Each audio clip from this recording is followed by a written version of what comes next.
Hey everybody, this is Joel Hoekstra of Whitesnake. I want to explore the 1-3-7 sequence with you guys today and see if we can expand your riff writing and possibly some cool soloing ideas as well.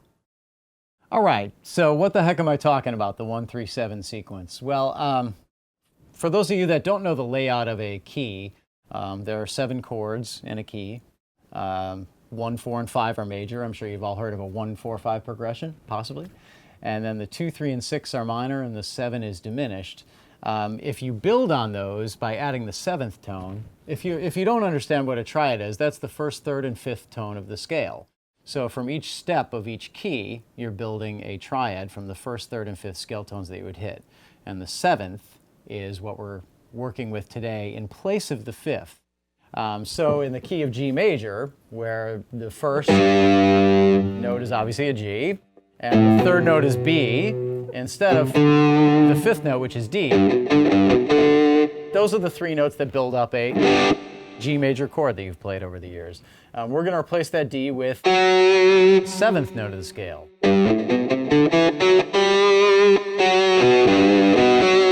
Okay, so right there is the 1-3-7 for G. We're kind of outlining basically a G major 7 chord,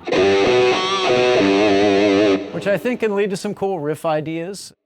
That's really what example 1 here is going to focus on, lower, although it does sound cool in a lead context too, if there's room for it.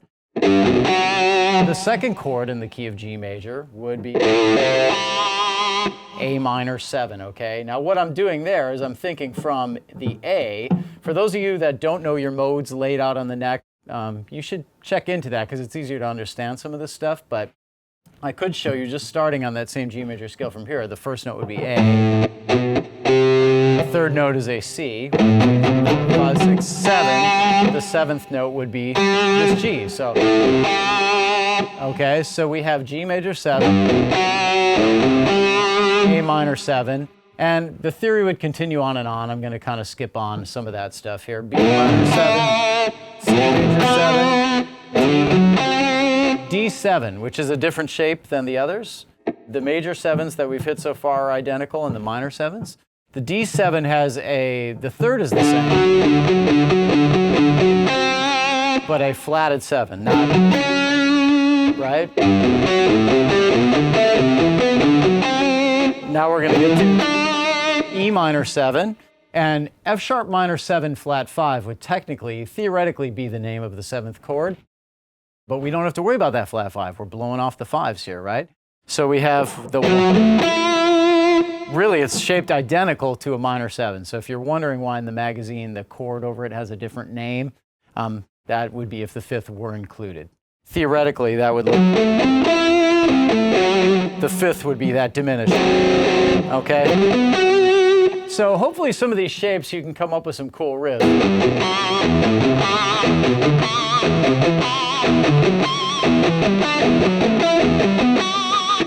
For me, it's, great with...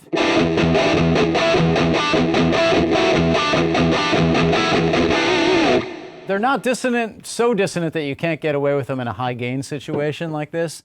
And also terrific for, ethereal stuff, or to be the 2nd chord if one guy's chugging on the power chord. Let's say if a guy is chugging on G.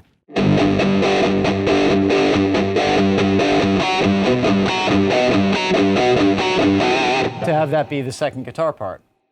Okay, anyway, I did want to present it in kind of a lick format too, so I'm going to run through those, not just picking, but doing it with hybrid picking, as I do a lot. Those of you that have been watching my lessons here on Guitar World, I'm going to use the pick for the low G, my middle finger for the B, and my 3rd finger here to get the F sharp note, okay? So just looking at the right hand, I'm going pick, middle, 3rd to get it.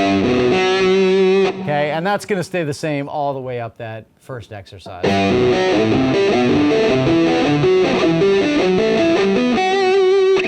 Okay, and you can obviously get a little more speed that way, I think, than with the pick. Okay, so there's exercise 1 for you. Exercise 2 is really just starting off of the 2nd step of the G major scale, which is A Dorian, for those of you that don't know your modes. That's a tough one to put in a 1-page lesson in the magazine, actually, but Really, I'm just going to take A Dorian, which is starting off of the second, say, the same notes of a G major scale, just starting from the second tone of it. I don't know how, those of you that do New Year modes, if you know them 3 notes per string, or in the traditional sense, this was kind of the way people would play modes back in the day, more in a box pattern, but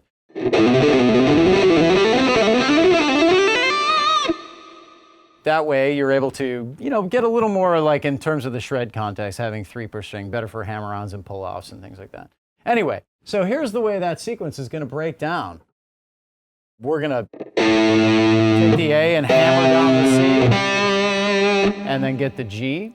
So on the D string. And I'm using the hybrid thing for that, but you don't necessarily have to. I mean, I've seen a lot of comments on the other lessons about pay attention to that I'm doing that, but these are all loosely interpreted, and each player should play them the way they're comfortable. So I'm playing the first, and then for B minor 7, that's going to be just the way it was in exercise 1, nothing different there, okay? So we've got C major 7 is the same, but I am using different fingers on the left hand because we're going to try and play these more in a scale thing, like across the strings rather than just moving straight up like we were in the first one. So, okay, that's what we have for the first set. Now moving on, there's D7. Kind of a cool lick unto itself, really. E minor 7, there's that F sharp minor 7 flat 5 that we're not playing the 5 for again. G major 7, A minor 7, B minor 7, C major 7, D7, and I ended by just sliding up to the E. So,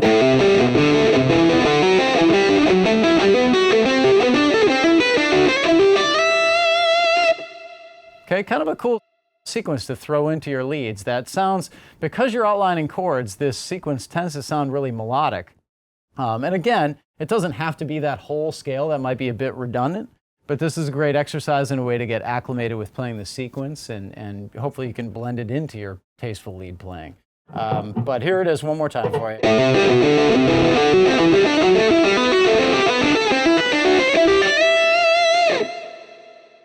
Okay, so exercise 3 is really just going to be centered around A minor, again, the A Dorian thing.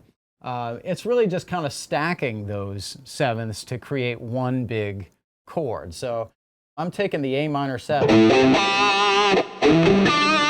and going to the E minor 7 from there. And then the A minor 7 here. So it makes for a nice melodic kind of wider interval sounding run. Okay, here it is with hybrid picking. It's easier for me to get that stuff out than alternate picking through that. It gets a little hairy for me, but there's, some of you out there I'm sure have terrific right hands and are capable of that. Not so much me. Anyway, that's how I would go about playing a run like that. And again, we're ending with a nice money note there at the end, a melodic note. So this lick is a little more the way I would almost see it in a solo. Where exercise 2 is a little bit more of just something to get you into the sequences and start to see it. But try and find a way to apply the 1-3-7 tastefully in your solos, and it can be a really cool thing. All right, so the second half of exercise 3, what I'm doing is stacking one more into there. So I'm going A minor 7, then C major 7, A minor 7, C major 7, and E minor 7, okay? And why those, I guess, is a good question to answer. And really the first half I should have explained as well. I'm taking 1-3-7. Here you've got the 5th of A minor 7.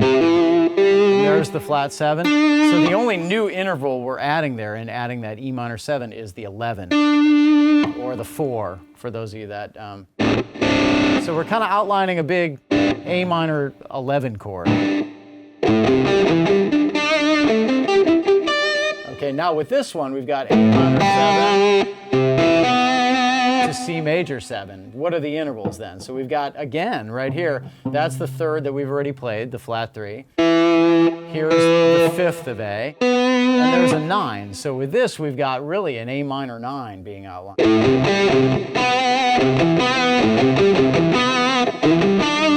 Okay, and then we're up to what we already explained, the 5, the flat 7, and the 11. So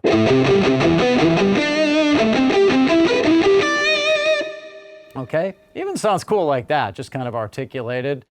A nice wide interval sounding run and not generic, thankfully.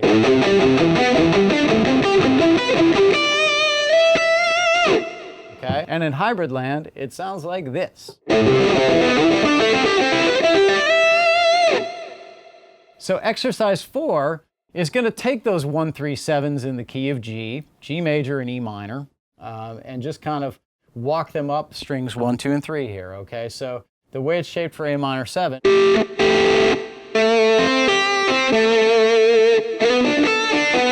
minor 7, it'd be sort of like what we did in exercise 1 on the lowest 3 strings, but I figured instead of just showing you the patterns of them walking up,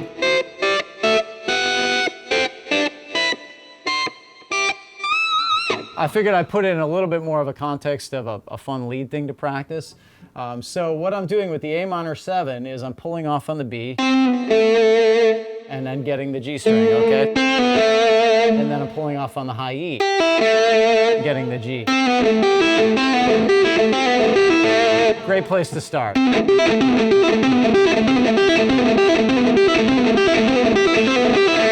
Okay, see if you can get that moving.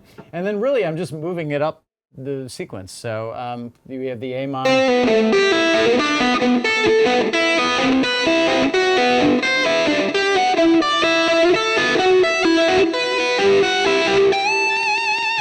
Okay, so up to speed.